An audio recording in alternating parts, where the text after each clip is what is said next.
Hi, everyone. Welcome to the channel. My name is Nick Cosgrove, and I am back with this week's No Filter Q&A. This is the episode where I answer all questions related to diet, training, and supplementation that I have received from our in-house clients, online clients, as well as a few of our online followers over the past 7 days. Remember, if you have any questions related to your diet, your workouts, supplements you're taking, not taking, considering taking, please feel free to email them to me at nick@foreverfitperformance.com. You can also send them to me on my Instagram account, @fitcosgrove_. I'm always happy to answer every single question that I receive, and I will put up your question on the weekly No Filter Q&A. I am putting these questions up in chronological order, so if I haven't gotten to your question yet, I promise I will. There's still quite a few questions to get through, so I'm trying my best to keep these episodes under 30 minutes, but I promise I will get to your question. And if you do want to work with me privately online, or if you want to work with myself or one of our trainers at our training facility here in downtown Vancouver, British Columbia, please feel free to email our office administrator, Mia Watson, at mia@foreverfitperformance.com, and she will send you over all the information you need in order to get started, start working with either myself or one of our trainers. Okay, so let's get started on this week's No Filter Q&A. Question number 1. Hi, Nick. Roughly how many hours of sleep do you recommend to get in order to fully recover from your workouts? This is a really individual-based question because everybody recovers differently. Okay, I know the standard rule of thumb is 8 hours of sleep, and I disagree with that. I don't like generic rules. I think 8 hours of sleep, that works for some people, but doesn't work for others. For myself personally, 6 hours is more than enough. If I actually sleep more than 6 hours, I feel very lethargic the next day. I have some people that work with me that need more than 8 hours of sleep. They need 9 to 10 hours of sleep to fully recover from their workouts. It also depends on your lifestyle. Do you have an active job? Do you have a sedentary job? Are you retired? Are you in your 20s? Are you in your 60s? So there's a lot of things to take into consideration when you're answering this question. The best solution that I would provide, sorry, there's an ambulance going on outside. The best solution that I would recommend you try doing is, if you are trying to figure out, okay, how many hours do I need to recover, use a trial and error process. So what I mean by that is, okay, let's say for the first week, let's say you normally sleep for about 8 hours. You try that first week and you record, okay, how did I feel during my workouts? How did that leg workout go? Was I stronger? Was I weaker? Did I feel like I was moving more slower than usual? Was I moving faster? These are questions that you need to answer. And then go on to week 2 and try to sleep for maybe 7 hours and see, okay, were these workouts any better or are they worse? And then, factor that in and say, okay, well, do I work better on less sleep or do I work better on more sleep? Because more sleep doesn't always equate to better results. It doesn't. Everyone's body's different. So you have to find the formula that works for you. And this is what I always tell my clients is you have to find the formula that works for you. And then once you find that, don't change it. Continue with it until it stops working. Once it stops working, okay, then you can make those changes. So to answer that question, what I find works for most people is anywhere between that 6 to 9 hour period of time, okay? And again, that really depends on the individual. And like I said, you have to take into consideration age, lifestyle, training intensity. Is this person in the gym 6 days a week like I am, or are they only training 3 days a week in the gym, right? So it really depends on your activity level as well. But once you figure out a formula that works for you, stick with it. And the only way you're really going to figure out that formula is if you record everything you're doing and record how you feel on 8 hours of sleep versus how you feel on 7 hours of sleep. Okay. And then you make that decision. Okay. Do I need less sleep or do I need more sleep? All right. Okay. Next question. Question number 2. Hi, Nick. I have a really hard time getting the dumbbells up in the air when I'm about to do a shoulder or chest press. I can press the weight easily once I get my first rep up, but have difficulty getting the dumbbells in position. Do you have any tricks you recommend to help get the weights up with starting an exercise? It's actually a very common problem for a lot of people. Is they have no problem actually doing the repetitions, but it's just that initial getting that initial rep up.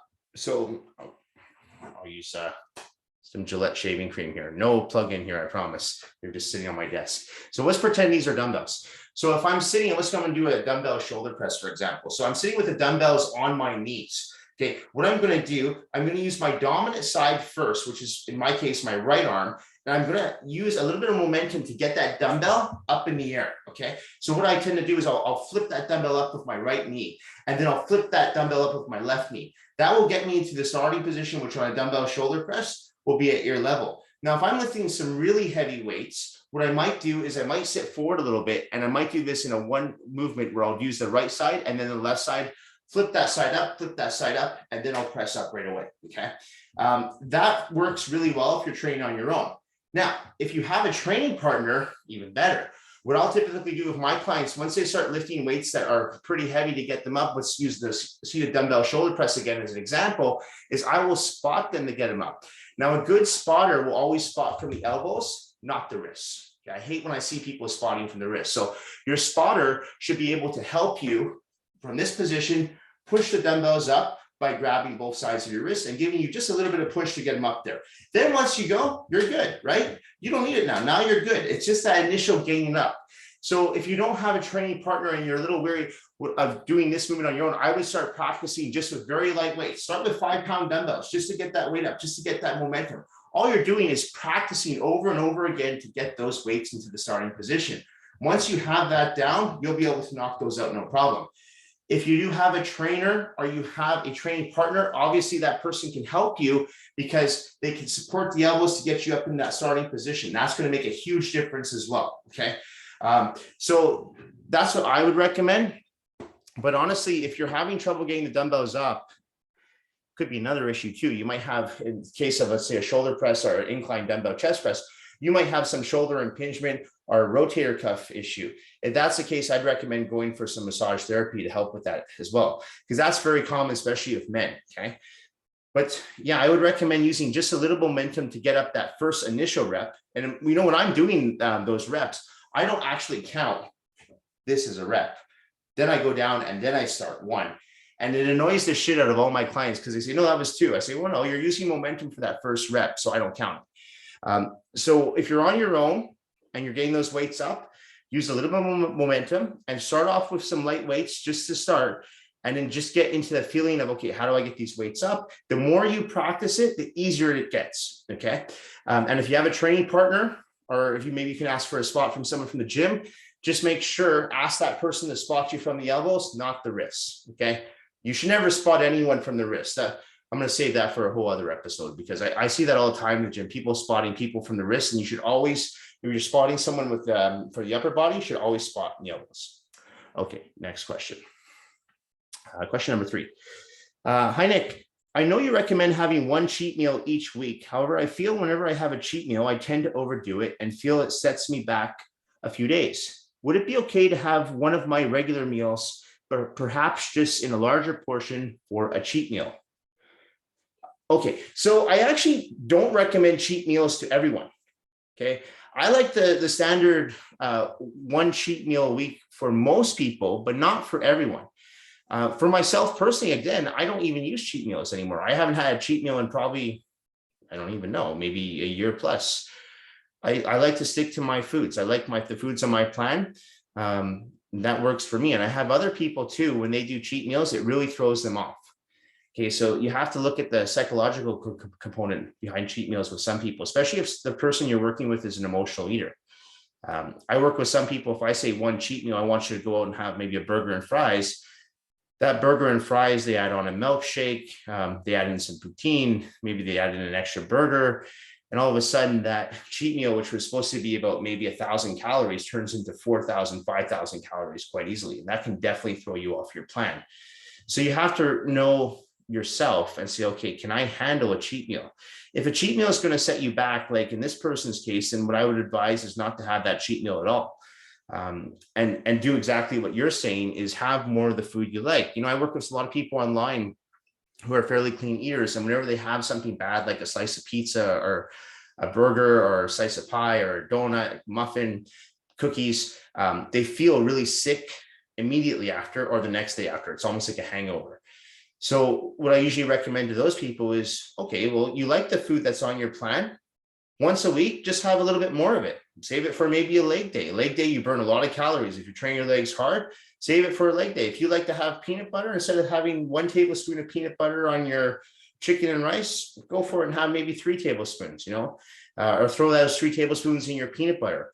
That actually works for a lot of people. Okay, now obviously if you're a junk food junkie or if you're a sugar addict, that's not going to work for you. But if you have problem with portion control and you know that a cheat meal is going to throw you off, not just physically, but psychologically, then you have to really assess your plan and say, okay, do I really need this cheat meal? If you don't need the cheat meal, don't have it. Just keep going on your plan. If you like the food that's on your plan, keep going with the food that's on your plan. I never want to demonize food for people. And that's why I usually include a cheat meal. It just gives people that mental break from the diet, and it lets them go out and enjoy life. If they want to go out with their girlfriend, boyfriend, husband, wife, or for a few friends, and they want to go out on a Friday or Saturday night for a nice meal, it just gives them that opportunity to do that. And it's not going to affect their results on the scale. But I always tell people you have to keep that cheat meal fairly conservative. You can't go crazy. It's not a cheat day, it's a cheat meal. It's one meal, dinner, maybe a small dessert, that's it. So if you know that you have problems with controlling yourself for the cheat meal, then I would advise you not to have that cheat meal. Just pass it and do exactly what you're saying, is have a little bit more of the food that's on your plan. And I work with people, and I have a lot of people, they love oatmeal, for example. I know that sounds boring to a lot of you, but for a lot of people, they just love oatmeal and they love mixing it with peanut butter or protein powder. They like it. So I said, you know what? Have some more of that. I want you to have that on your back day or your leg days, a day that you're exerting a lot of energy, burning a lot of calories. And that works. Okay. So not everyone needs a cheat meal. It's just, for a lot of people, it's more of a break psychologically than it is physically. Okay. But yeah, again, this is just like the sleep question. This will really depend on you as a person. You know yourself better than anybody else. So you know that if this is not working for you, get rid of the cheat meal, have a little bit of extra food on that day that you exert more energy, leg day, back day, and you'll feel better. I do recommend consuming a little bit of extra calories on one day of the week, just to let your body give that extra food in there to help fill up the glycogen storages. And so you just feel better mentally and physically as well. Okay. So I would just pick one day of the week to have that little bit of extra calories in there, but it doesn't necessarily have to be dirty calories. And you definitely do not have to do a cheat meal every week. There's no rule of thumb that says you have to do a cheat meal. Okay. All right. Next question. Okay. Question number 4. Hi, Nick. I'm curious to know the largest break you have ever taken off from training. Do you ever take a full week or month off at any point of the year? Okay, so I've been training now for probably about close to 25 years. During that time period, the longest I ever took off from working out myself was 4 weeks. And that was when I had my appendix removed. I think it was in 2020. Yeah, 2020, August 2020, BC Day. I had my appendix removed and I was forced to take 4 weeks off from the gym. They actually recommended, when I say they, I mean the doctors recommended I take 8 weeks off from the gym. But you know what? I felt pretty good after 4 weeks and I wanted to get back. I was pretty antsy. I still train clients. I was training clients 3 days after I left the hospital, but with my stitches still in me. But I I didn't work out. I couldn't work out. I couldn't even lift the weight off the floor. Like I was pretty immobilized. So during those 4 weeks, what I did though, I really made sure my diet was on point. I obviously consumed less food because I wasn't really training as much. I wasn't training at all. I was just working on the floor. So I didn't need as much protein. I didn't need as much carbohydrates. I think I was eating maybe 2 meals a day. And I lost, I believe it was for 4 weeks. And I believe I lost I think it was about 28 pounds. Now, not all of that was muscle, but some of it was for sure, because I remember coming back to the gym on that first week and man, felt like I got hit by a truck. Every workout was brutal. And, it was it really made me realize how beginners feel when they come to the gym, because whenever I work with a new client, they feel exceptionally sore after their first workout, and their first workout's really not that much. But for someone who doesn't do anything, they're sore for 2 or 3 days. So I can't even imagine when people take time off the gym for 2 weeks, 3 weeks, and how they feel they come back. So I don't like to take time off the gym. I was forced to take time off the gym. Now I work with people who sometimes they do take 3 weeks, or sometimes they take 3 months off from the gym and they come back and it feels like they're starting from the ground floor again. And for a lot of those people, I tell them, well, you kind of are. So I don't really like to take too long of a rest period from the gym. I know there's some trainers out there who will say you should take a week here and there. Again, I think this depends on your body. For me personally, I don't like to take too much time away from the gym. I like to work out 6 days in a row, and then I usually take that 7th day off, and then I repeat. That's what works for me. I have some people I work with, I had them on a 5-day training split. So they'll work maybe 2 days on, take 1 break, and then 3 days on and take another break. That works for them. So again, you have to find the training split that works for you and your lifestyle.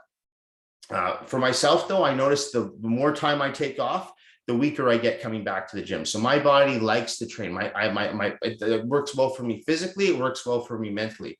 So to answer that question, the longest break I ever took from the gym was 4 weeks. And that was because I had my appendix taken out. I probably should have taken a few more weeks, but I didn't want to anymore. I felt like crap. I have no idea how people go from their day-to-day lives without exercising. I still don't know. I mean, exercise has so many benefits. So I just don't know how people go from day to day, day in, day out, and not working out, not at least going for a run, not doing something that gets their body moving, right? So yeah, I don't recommend to clients taking a week off here and there unless they need it. If they feel like, I'm mentally burnt out, I'm physically burnt out, I'm like, okay, take a week off. But if you don't need it, just like the cheat meal, don't take it. All right, next question. Question number 5. Hi, Nick. What do you tell your clients who get discouraged when they see others around them progressing faster with their physiques? I find it frustrating knowing that I can't build my body to look like some of the people I see online or at the gym unless I start taking steroids.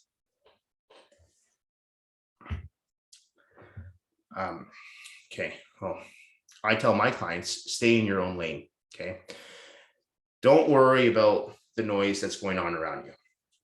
This is why I find social media sometimes to be detrimental. People start looking at other people's lives and they say, wow, they're living such glamorous lives. Look at the cars they drive, look at the houses they live in, look at the bodies they have. And of course, on social media, everyone wants to show their best, right? Now, the thing is, you can't just assume that everyone who has a great body is taking steroids. So you can't just say, well, that person looks good because they're on steroids. You don't know that. Okay. Yes, steroids will help develop a physique for sure. But there are some people out there who just train really hard. They train, 5-6 days a week in the gym. They follow a really clean diet and they've got good genetics. There's people like that too. So you can't just say, well, that person looks better than me because of steroids. You don't know that. And you can't also, and the thing is too, you can't always just say, well, if I took steroids, I would look like that. You don't know that either because you don't know what your genetic potential is, right? So you got to get out of that mindset saying that, well, that person looks better than me because of steroids. You also shouldn't really be comparing yourself to others. Who cares? I mean, you should be focusing. That's the great thing with bodybuilding. I always said, yeah, when I used to compete in bodybuilding, of course, I was going up against other competitors, but the competition was more against myself. It was, okay, how far can I take my physique naturally to the level that I want it to look? Can I do this? And, I never really got caught up on, well, I don't look as good as this guy or that guy. I was like, I didn't care. I did it purely for me. I wanted to see how well I could develop my physique. And that's what I always tell my clients too, is just that this is I hate to use this word, but this is your journey. This is all you. This is not a team sport. This is an individual sport. Right? Yes, I'm your coach, but at the end of the day, I never take credit for my clients' work because they're the ones putting in that work. I can only give them the tools they need to build their house, but they're the one that's building the house. Okay. So you really can't get distracted by all that noise. And that's the thing with social media. I always tell a lot of my clients, if it's social media that's throwing you off, log out. I honestly rarely even look at social media. I use Instagram for uploading our business information, but rarely do I find myself scrolling through stories or Instagram news feeds or Facebook posts. I don't care. It doesn't bother me at all. So when it comes to developing your own physique, you're only in competition with yourself. Stay in your own lane and don't get discouraged by what others are doing or how they're reacting. And if someone is taking steroids and their physique looks a certain way, that's their business. Are they going to take years off their life because they're taking steroids? Possibly. Good chance. Yes. But again, that's their business. You're choosing to be natural in this case. So why are you looking at them? Look at someone, maybe instead of looking at someone who is taking steroids, look at someone who is natural and use them as your motivation to, hey, I want to aspire to look like that. and use that as your motivation to go to the gym and train hard, whatever motivates you. But at the end of the day, you really have to just stay in your own lane and have tunnel vision and just focus on what you want to achieve with your physique and your health, and don't worry about what others are doing. All right, next question. Hi, Nick. Are diet and training equally important, or is one more important than the other? I'm confused, as most people I talk to that work out regularly say results are based on 80% diet and 20% training. Do you agree? I have never agreed with that statement, ever. And I've heard it for years. Abs are made in the kitchen, and it's 80% diet, 20% training. And to me, okay, yes, diet is important, but is it 80% of the formula? Absolutely not. And so what I always tell my clients is, actually there's 3 components when it comes to the results that you're going to achieve or not achieve in the gym. And I break it down to this. I say it's going to be 35% diet, 35% training, and 35% genetics. Okay. And that's the reality. Yes, your diet needs to be on point. Yes, your training needs to be consistent, but genetics do play a factor. They do. I can give 2 people the exact same program, the exact same diet, and they're going to get completely different results. Okay. One person might lose fat faster than the other person. The other person might build muscle faster than the other person. That's going to depend on multiple factors. Are you an endomorph? Are you an ectomorph? Are you a mesomorph? What type of body type are you? So the genetics play a huge role too. And I think a lot of people, they kind of forget about that when that saying is thrown out there, and 80% diet, 20% training. No, it's genetics, training, and diet. All 3 are equal. Okay. So you have to treat them equal as well. So when it comes to your training, your diet, yes, you need to be training consistently in order to see results. And yes, you need to be dieting accordingly to the plan in order to achieve results. Whether your goal is to build muscle or lose fat, or maybe a combination of the 2, you have to be consistent with both. And then at the end of the day, it's going to come down to, okay, what's your genetic potential? And I mean, we all know, you know your body better than anybody else. So good way to know about your genetics is look at your parents. Are your parents overweight? Are your parents underweight? Is your father really muscular? These are things to look at. And you can kind of figure out, okay, how am I going to look when I put all 3 of these together, my genetics, my training, and my diet? But to say that it's 80% diet and 20% training, complete bullshit. I don't agree with that statement at all. Never have, never will. 35% diet, 35% training, 35% genetics. All right. Okay, next question. Nick, do you think a personal trainer should look the part? The gym I train at has a handful of trainers and none of them look like they even work out. Would you hire a trainer that wasn't in shape? I've answered a question similar to this before on another weekly Q&A. So let me answer the second part of that question. Would I hire a trainer that wasn't in shape? Honestly, I wouldn't. I wouldn't, because how can I take, if I'm looking to get in shape myself, let's say I'm 30 pounds overweight, how am I expected to take someone seriously and take their advice on diet and training if they themselves are 30 pounds overweight? It sounds really vain and really shallow, but the reality is, if you want to be a personal trainer, you should look the part. I'm not saying you have to have ripped abs and striated glutes. I mean, I don't, but you have to look like you at least work out and you at least live a somewhat healthy lifestyle. It's like hiring a real estate agent who doesn't have their own condo or their own house. Would I do that? Probably not. I mean, I want to work with someone who, talks the talk, walks the walk. I don't want someone who just comes out of school and says, well, I know this because I read it in a book, and so this is what I'm going to tell you to do. That doesn't work for me. Maybe it works for some people, because I know I've worked on the floor with trainers in the past who were not in the best of shape themselves. I worked with trainers who would show up hungover. I worked with trainers who were obviously quite not strict at all with their diets. And to me, I mean, you're your own walking advertisement. So I do think that you have a responsibility, if you are a trainer or coach, to at least look in decent shape. Okay. You should not be letting yourself go, because really you should be leading by example for your clients and saying, I practice and preach this lifestyle. One of the reasons why people hire personal trainers is because to help hold them accountable for the workouts, and it helps motivate them to go to the gym. I'm not going to be motivated or inspired to go to the gym if I know that my trainer is hungover, has a big pot belly, and maybe is going out for a smoke before or after our sessions. It doesn't motivate me. So I hate to sound vain and shallow here, but to answer that question is that, yes, I think a trainer should look the part. I really do. But again, that's just my personal opinion. I know there's a lot of trainers out there who don't look the part and they're incredibly successful. They have a whole roster of clients. So that's not important to their clientele base. But if I were to answer that question honestly, for me, if I were looking to hire a trainer, I would be looking for someone who is in shape. Or if I'm working with a coach, for example, who used to compete, let's say in bodybuilding, for example, and maybe they don't compete as much anymore, but I knew at one point they were in shape, maybe I would work with that person as well, right? But knowing myself, I like people who are able to walk the walk and talk the talk, as I said, and longevity is important too. So I want someone who can practice and preach that lifestyle on a daily basis, regardless if they're in their 20s, their 30s, their 50s, their 60s, even their 70s. Okay. So I think it is important to look the part when you are a trainer. At the same time, though, I also think it's important to be educated on your facts, on your anatomy, your physiology, know all these things as well. So you want to have two. You don't just want to hire somebody because they look super muscular and ripped. I know a lot of guys out there who are super muscular and ripped, and they couldn't tell you how they did it because they have a coach in their corner telling them, okay, take this, take that. I want you to eat this, and I want you to train this way. They're just following the game plan. They couldn't tell you what they're doing. No, they're saying, well, I just listen to this guy and do what he tells me or she tells me to do. So don't always hire someone based on how they look either.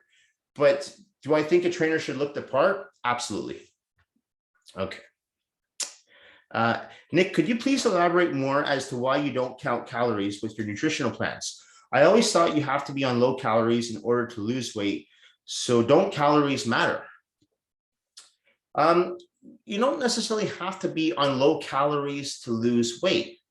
Do you have to be in somewhat of a caloric deficit to lose weight? Yeah, maybe, but not necessarily all the time. You have to take this into consideration. If you're following a nutritional plan, and let's say, I'm going to assume you're training with weights, you have to be very careful how low your calories go, okay? If your calories are too low, you're not going to have enough energy to lift heavy weights. You're not going to be able to train intensely. So you need to make sure that your calories are still at least high enough to get you through your workouts. Now, if you're not doing any weight training at all, and you're just maybe doing cardiovascular exercises, spin classes, running, do you need as much calories? Probably not.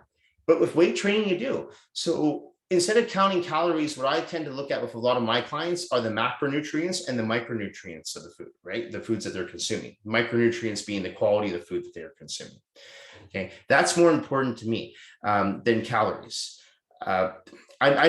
I'm not saying that calories are not important. Well, let's make that clear. I'm not saying that they'll forget about calories completely. I still have a general idea as to where the caloric baseline is for nutritional plans that I design for people. And I can always give them a rough estimate. If they ask me, I can say, okay, you're roughly between 1,800 to maybe 2,200 calories, or you're at 3,000 calories, whatever it is. But if you are trying to build muscle and lose fat, when it comes to calorie counting, in my opinion, I throw it out the window. I don't care, because my goal is to make sure the person I'm working with is building muscle, losing fat, and improving their optimal health. Okay, so calories to me are irrelevant. Again, I'm not saying that they're not important completely, but when it comes to building muscle and losing fat, I'm more interested in the macronutrients and the micronutrients. And that's where I make the changes on a week-to-week basis on the nutritional plans that I work with people. Okay. For example, if I'm working with someone and let's say they say to me, Nick, I want to lose 20 pounds by June 30th. I have a wedding I have to get ready for. And, June 30th, they got to lose 20 pounds. So say, okay, well, so we got to factor in, we're in May right now, beginning of May. So we got to lose about 2 pounds a week. Okay. So how am I going to do this? So what I'll usually look at is I'll look at the person's weight that they're at right now, and then I'll do a little bit of adjustments, calculations with their macronutrients, one being their carbs, their fats, and their proteins. And then what I'll do is I'll set them on a plan for the first week. Now, if they come back on that first week and they've lost 2 pounds, perfect. We don't need to do anything. We might make little minor adjustments here and there with the carbs and fats, but nothing crazy. Also keep the protein the same. And we get to week 2. And let's say on week 2, they hit a plateau. They don't hit that 2 pounds. Maybe they only lost 1 pound. Okay, so obviously we have to make an adjustment.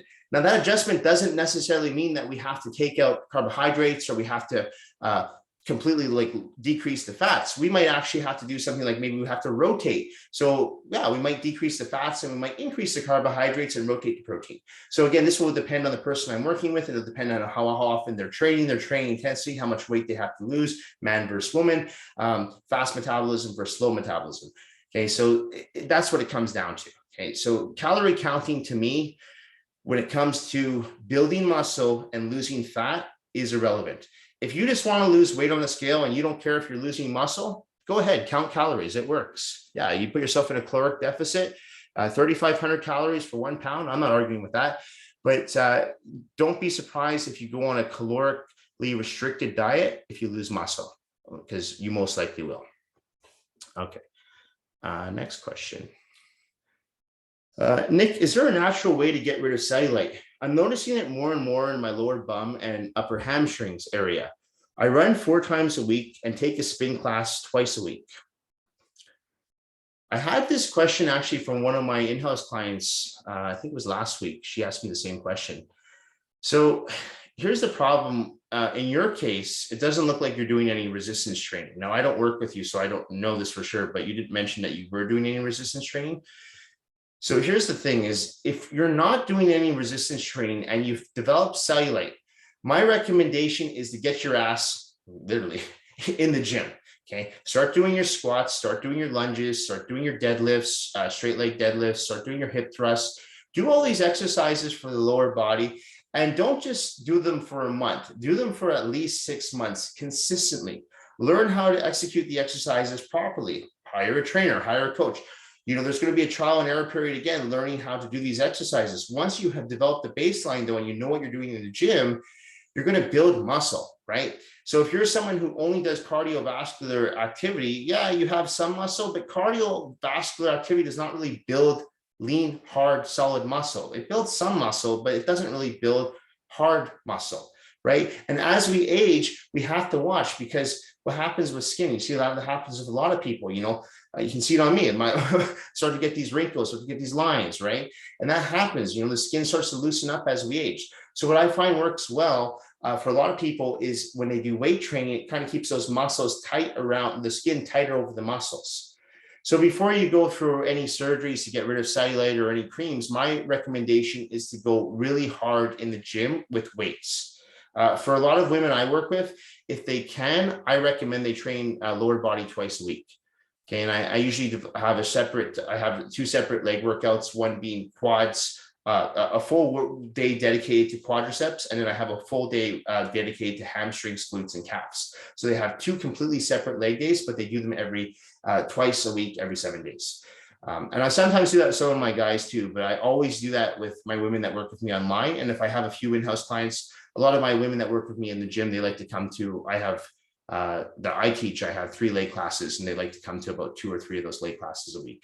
So that's what I'd recommend first. Now, if you do that for 6 to 8 months, even a year, and that cellulite is still there, then you can start looking at, okay, maybe I do need to go for some surgeries and procedures, some creams. And that's stuff that I don't really know enough about to really be giving advice on that. But I would always recommend going to the gym first and really busting your ass for at least 6 to 8 months, even a year, before you even think about surgery or creams, okay? And then at the end of the day, if it's still there and it's still bothering you, then you can explore those options. But I always tell people, try to do things naturally first before you start doing things, especially when it comes to cosmetic things, with surgeries and creams. Not that I'm against surgeries and creams, but I think, well, look, if you can do this naturally, why do it the other way, right? Might as well just do it naturally. It's healthier, it's cheaper, right? And in my opinion, the results will be longer lasting, okay? Because you're going to be consistently continuing to train with weights. You're not just going to train with the weights for 6 to 8 months. Oh, wow, my ass looks great, and stop. No, you want to maintain that. So you're going to continue. Okay. So that's what I'd recommend doing first, and train those legs as hard as you possibly can. Okay. Your glutes, your hamstrings, your quads, train them twice a week hard as you can, and see how you feel after, how you look after 6 to 8 months to a year before you decide on doing anything else as far as creams or surgeries. Okay, last question. Nick, why do you think so many people don't achieve their fitness goals? Unrealistic expectations and not being consistent. Those are, without a doubt, the two most common reasons why I believe most people do not achieve their goals. A lot of people will sign up to work with a trainer, or they'll join a gym and think, I'm going to lose this belly, or I'm going to tighten my ass in 2 weeks. Doesn't work like that. If you're someone who's completely new to exercise, it's going to take a long time. You have a big hill to climb, okay? Because you have to take into consideration that it's going to take you at least a month to learn how to do all the exercises correctly. So you can't count that month as, well, I'm going to look amazing in 4 weeks. No, most people at that point are just starting to get their stride in the gym and starting to get into a routine. Okay, then at that point, that's your starting point. So after about 4 weeks, if you're consistent too, you know, I'm talking 3 or 4 days a week in the gym. You can't just go to the gym once a week, 4 times a month and think, man, I'm going to have this great physique. It doesn't work like that. I don't know a single person that's ever developed a great physique by working once a week in the gym. Never. Okay, so it's important to be consistent with your workouts. It's also important to have realistic expectations. If you're 100 pounds overweight, you can't say, well, I want to lose 50 pounds in the next 4 weeks. It's not going to happen. And if it does happen, that's very dangerous. So I would not recommend losing that much weight that quickly. You want to lose your weight at a slow, steady pace so you're able to keep it off. You also don't want to have loose skin, right? So this, I always tell clients, if you can lose that roughly that, depending on how overweight somebody is, but I usually look at that 1.5 to 3 pounds a week. That's what I aim for when I'm working with someone if they're looking to lose weight. Okay. And it really depends on how overweight they are. If someone I'm working with is only like, say, 20 pounds overweight, if we're losing 1 to 1.5 pounds per week, I'm pretty happy with that. Okay. Because that means we're going to keep that weight off. And we're not doing it in dramatic fashion. We're not restricting carbohydrates to bare minimum or taking out fats or having them do 2 hours of cardio a day to get down to these goals. I always tell my clients, if we can work smarter rather than harder to get the results, even better. I mean, who wants to work harder? Work smarter, get the same results. Let's do that. So that's what I really truly believe a lot of people do not achieve their goals because they're not consistent and they have unrealistic expectations coming in. We always tell clients to set SMART goals, specific, measurable, attainable, realistic, timely goals. Okay, that's number one. So you have to be realistic. You have to really assess your physique and understand, okay, this is my lifestyle. Maybe I can't go to the gym 6 days a week, but I can go to the gym 3 days a week. Okay, that's great. So, but based on 3 days a week, you have to say, okay, well, I know that I can only go to the gym 3 days a week, so I'm not going to get the same results as if I could go 6 days a week. I'm okay with that. It's going to take me a little longer to get to my goal, but I'm okay with that. You have to go know that coming in, because then you're not setting yourself up for failure. But if I truly believe if more people were more consistent in the gym, day in, day out, grinding, staying consistent with their diet, I really believe they would get the results that they're looking for, honestly, because I've seen people do it. I have clients that have done it. I say, if you follow the game plan that I lay out for you, I promise you that we're going to get you from point A to point B. We'll get you there. I can't give you a timeline as how long it's going to take, but we will get you there.